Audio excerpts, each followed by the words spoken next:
Hello and welcome back to another episode of the British English Podcast.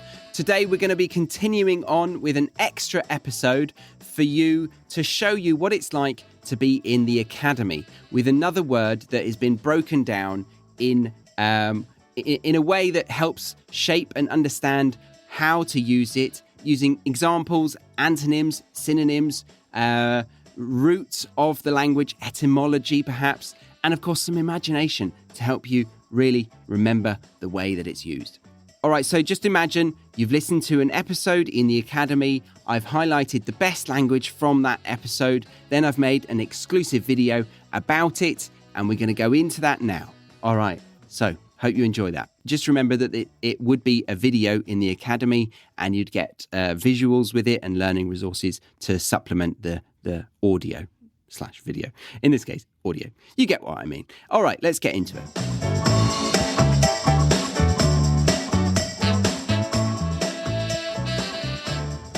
Now, what do you call it when someone uses two different keyboards at the same time?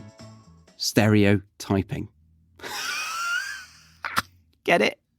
Stereotyping. Stereo because there are two, like with music, a stereo player, not mono, which is one, stereo player, and typing for,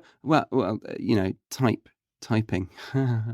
Okay, it doesn't mean that. Stereotyping doesn't mean that, just to be clear.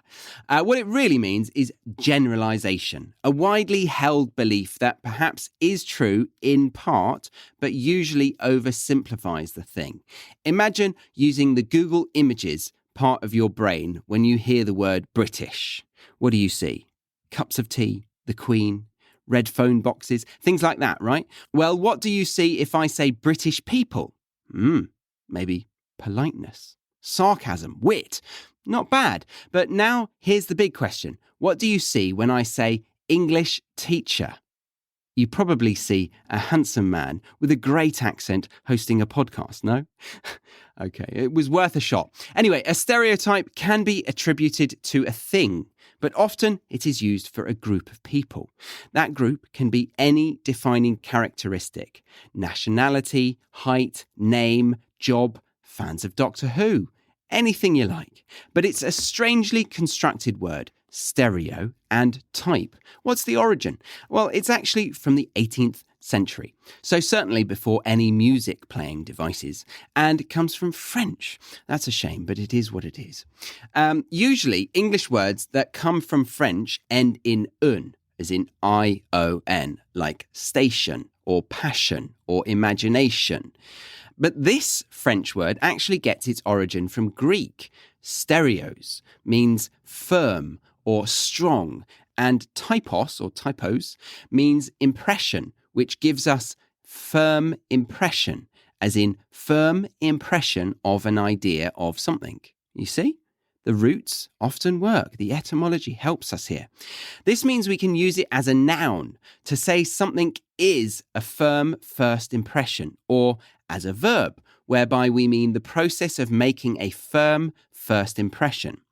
As a verb, we conjugate it as any other regular verb, and as a noun, it is countable. A red phone box is a stereotype of British culture, as is rain. So individually, we can refer to these as individual stereotypes, or we can group them together collectively as a singular group of stereotypes. Confusing? Okay, let me explain with some example sentences. Red phone boxes are a British stereotype. The rain is a British stereotype. Red phone boxes and the rain are both stereotypes. Notice the S for the plural. And finally, red phone boxes and the rain are part of the British stereotype, a singular group which contain multiple things. For a word that is all about generalizations, it sure is very particular with how many different ways there are to use it, hey? And yet, there are no direct opposites. To create the opposite, we negate it with not, as in cheeseburgers are not a British stereotype. Cheeseburgers are an American stereotype.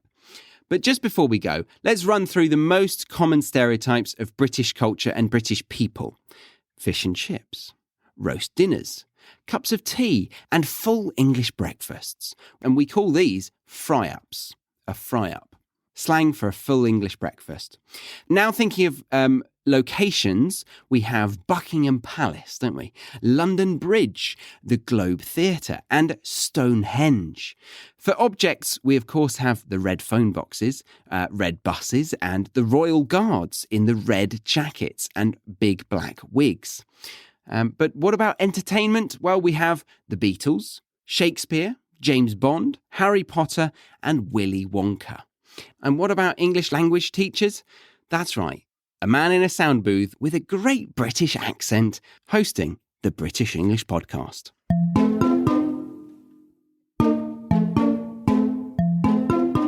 Okay, so that was the end of Stereotype, focusing on that word to help you better understand it.